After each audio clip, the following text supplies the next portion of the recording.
Alright, and with that, welcome back to Splatoon Raiders Part 2. I know I let him talk through it. You might get me doing some of the voice acting, so maybe some of it I'll do, some of it I won't. But as you can see here, on screen, I just discovered, hey, I can use my amiibos, finally. I noticed it eventually. And of course, the first thing I do is go grab the amiibo gear. So you're going to see me get ready to scan these in. And although they'll pop up on screen in a bit. Bam! All three of them. I pre-ordered early. I was worried I wouldn't get them. I'm hearing that there's a stock issue now. So I was safe. But yeah, just gonna peruse my options here. See what's good out here. And I'm gonna put on Fry. Why did I pick Power, Tank, and Fry? Because Team Power won the Splatfest. And so I said, you know what? I'll just put on their tank anyway. Finally get to the hideout building mechanic. I'm gonna leave in their dialogue where they're talking here. But basically it's just how you get your upgrades throughout the game. They're pretty useful, I'm gonna say. Especially the one you get later on. Which, I'll keep secret. It's not too hard to figure out what it would be. But yeah, I'll keep it secret until we get there. But, they're pretty useful benches, especially once you get them unlocked. However, the benches do have this crazy mechanic. And this mechanic is called making me feel poor. Okay? Alright, I look at the prices on everything in these and I'm like, oh my goodness, man. Like, that's expensive. I ain't got the funds for this. So, but, listen, you gotta do what you gotta do to make it through. So, bam, workbench done. I'm skipping the loading screen, so if you're wondering, like, hey, why is there a skip here? It's just the loading screens. I'm gonna do this for the workbenches, just cut out the green loading screens. I meant to put a nicer cut in between, but you know what? I'll get it worked out.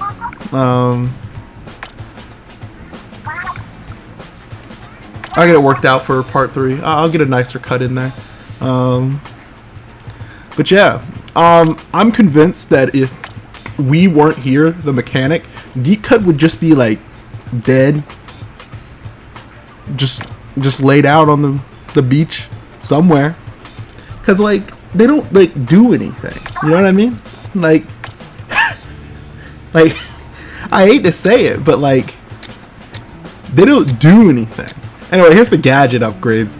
I won't show, and you'll see it later. I won't show every time I get a skill point what I'm spending, but I will occasionally just show gadgets on screen. You can see how I've invested the points. But yeah, anyway, here we are. Fog's cleared, as Fry said in the opening, and we've got new stuff. Now, listen, I'm all for new stuff, and hey,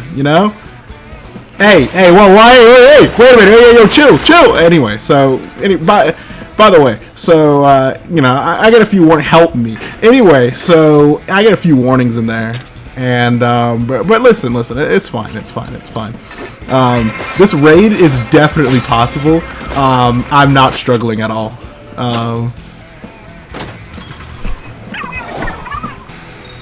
But yeah, so listen. Anyway, we're gonna try this raid out. It's level 8. I had a friend on Discord. He was telling me like, "Hey man, it's not worth it." And I kept thinking to him like, "What do you mean it's not worth it?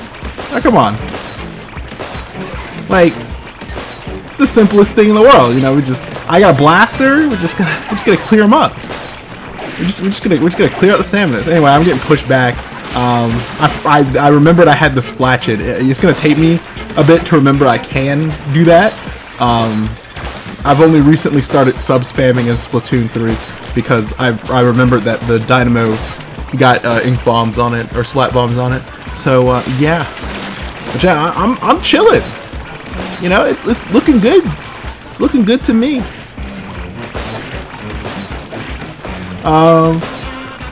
But yeah, this one's coming out kind of fast. I'm starting to think to myself, like, and then I see this happen, and I'm like, oh, there's a co-op wave. they're coming. And I'm like, okay, well, pop fries, the boom, knockback, boom, damage. And we got this in the bag.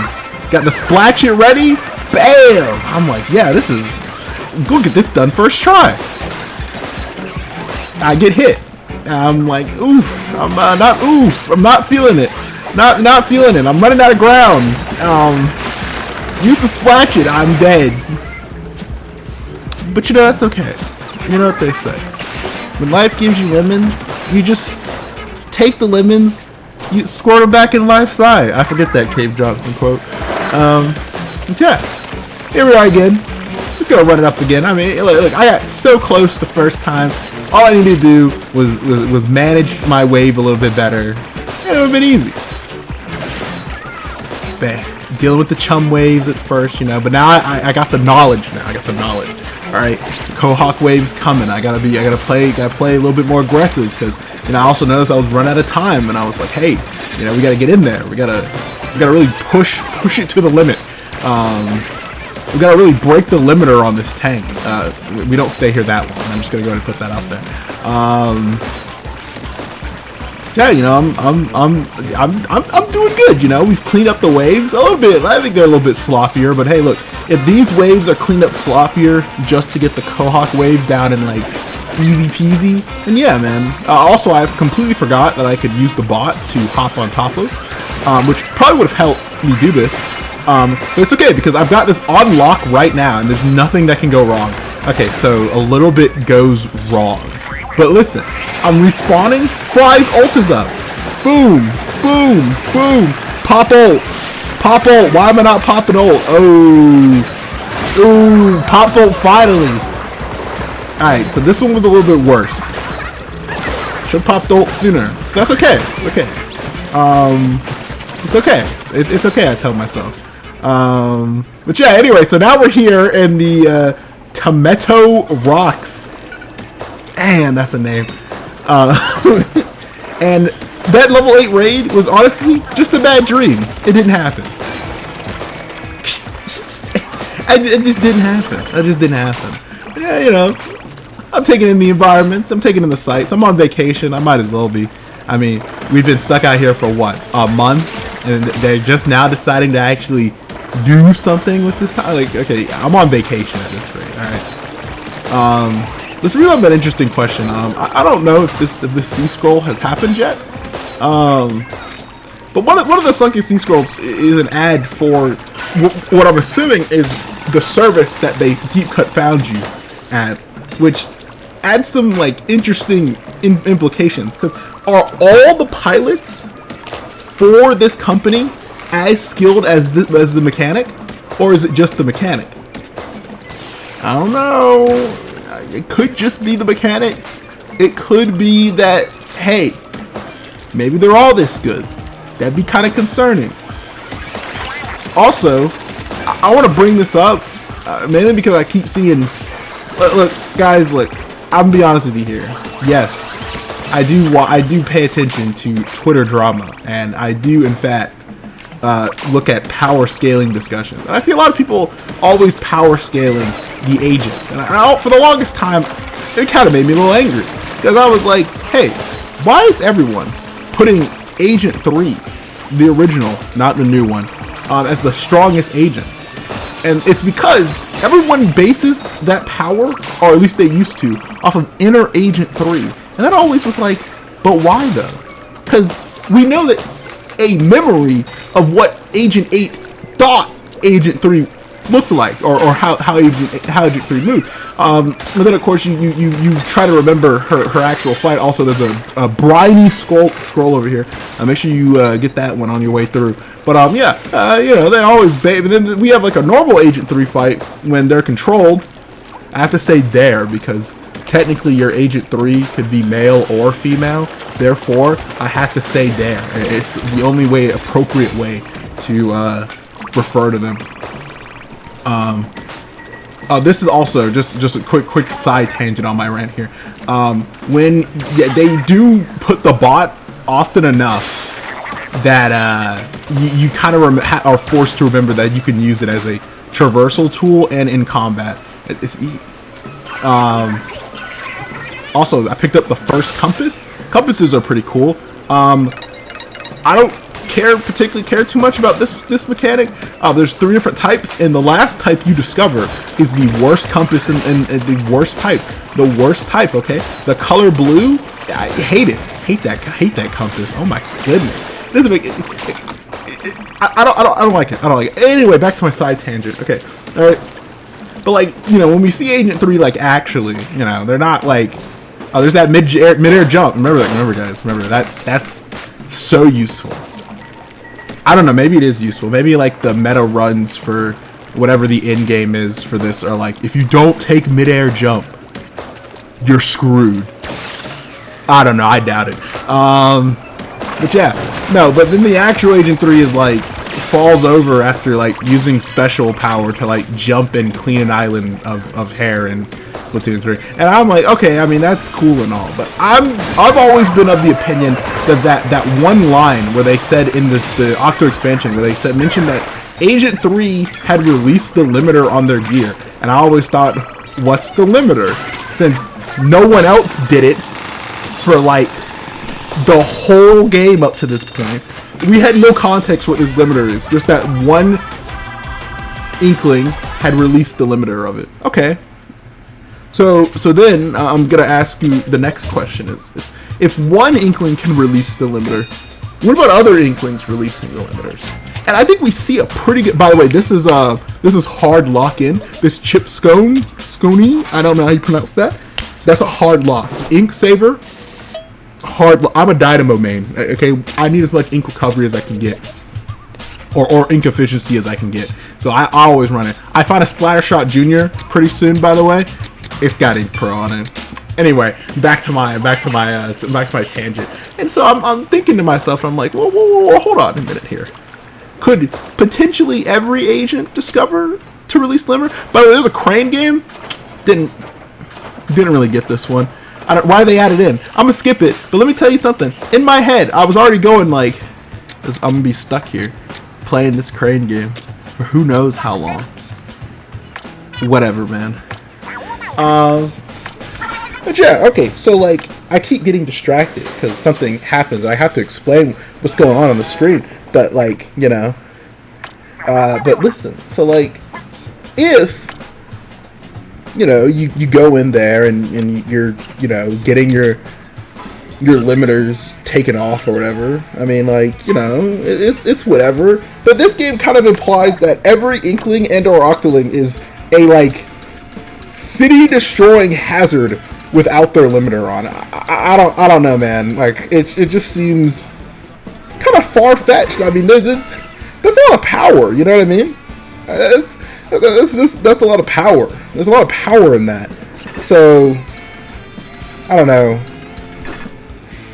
Truth be told, I don't know. I just, help me, please! Anyway, so like, you know, it was just like, I just didn't know. I was like, anyone could, I think, get to the power level of super destroy city level if the mechanics anything to go by.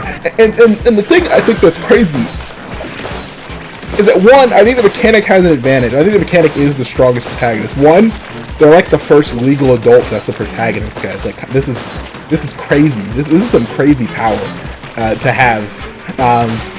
First agent that could at the start of the journey legally go to like a bar and get something to like get a drink, you know. Wasn't recruited at the young age of 14. Had a job. Was apparently like an ace pilot. Crazy, I know. But yeah, no. So mechanic. Oh yeah. I think all the other agents except maybe 8 are like all at like the same general power scaling. But on the topic of releasing a limiter, guys, let's be fair here. These Salmonid put up with released limiter mechanic, and on survivalist difficulty, literally can like just deal that damage straight back at. Like, this is kind of crazy to think about. This implies that you need to be a city-destroying threat to deal with the Sandmits, right? Back in the olden days, they must have been struggling before they got like modern weapons and limiter releasing nonsense, man. Like, it must have been like crazy times. So yeah, I don't know. Anyway, fourth time's the charm, I say to myself as I head back in for the fourth time. I've gained a lot of experience, like 2 levels, maybe even 3 worth of experience. That's pretty big, I said to myself. I'm pretty sure I dumped all the upgrade points into weapon damage.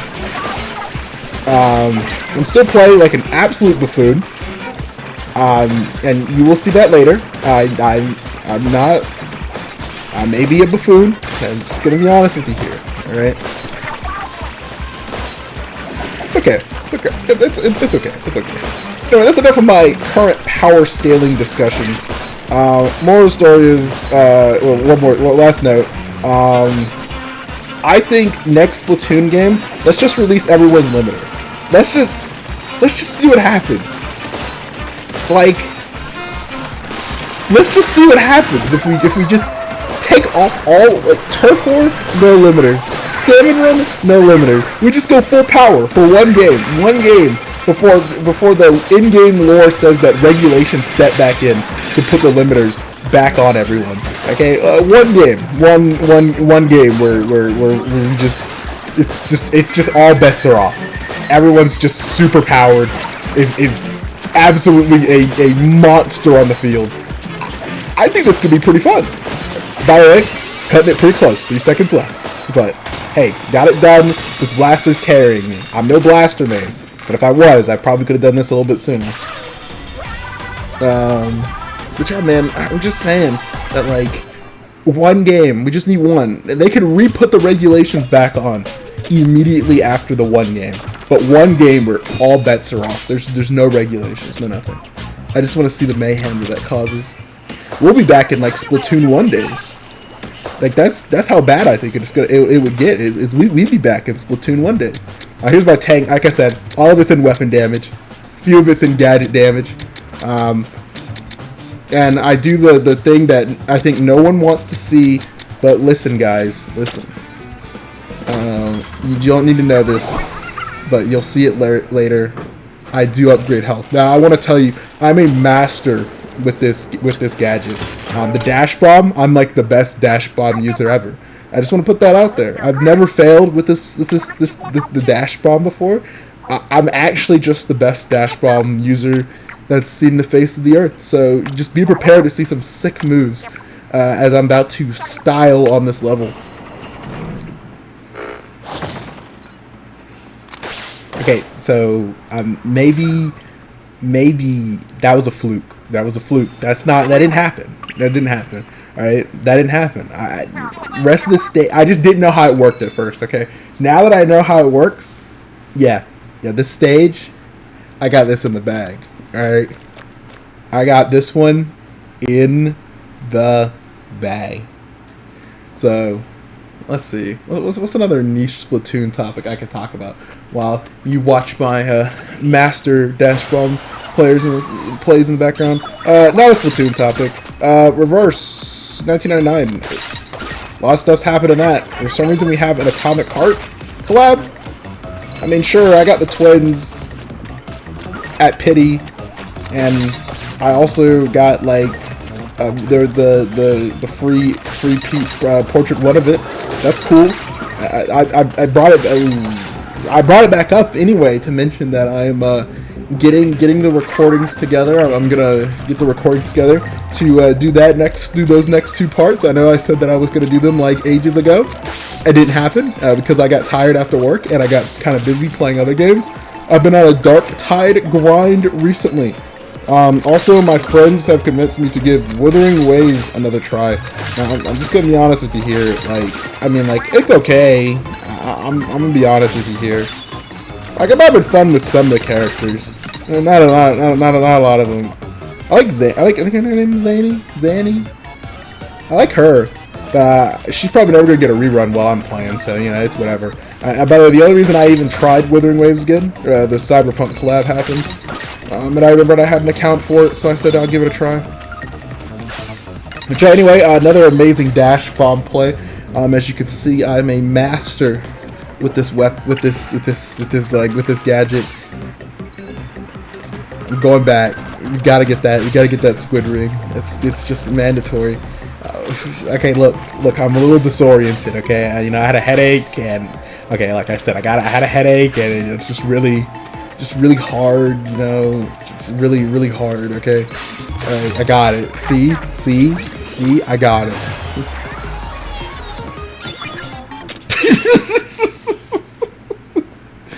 Oh my goodness. I had to stop for a second. I had to stop for a second. Alright, back on the grind. Anyway, they're being chased by these guys. And like at first I thought like, oh, they're gonna like it hurt me, but then I thought like, well, wait a minute, can I just like, yeah, I can just kill him. So I do that. And then I use my amazing dash bomb skills to expertly collect these remaining rings. And I definitely don't fall anymore.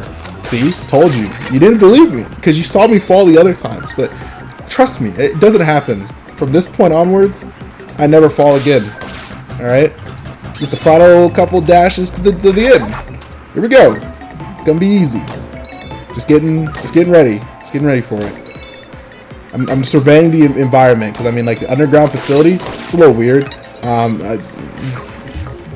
Okay, look, this point onwards, no more falling. No more falling. Shut up, Shiver. All right, I don't want to hear about your condolences. Okay, like I said, no more falling. After this point, no more falling. All right. Okay, so I might not be the dash bomb pro that I alluded to at the beginning.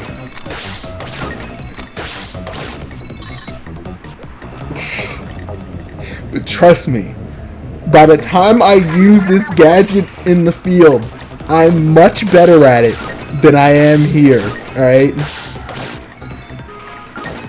See, I made it, eventually.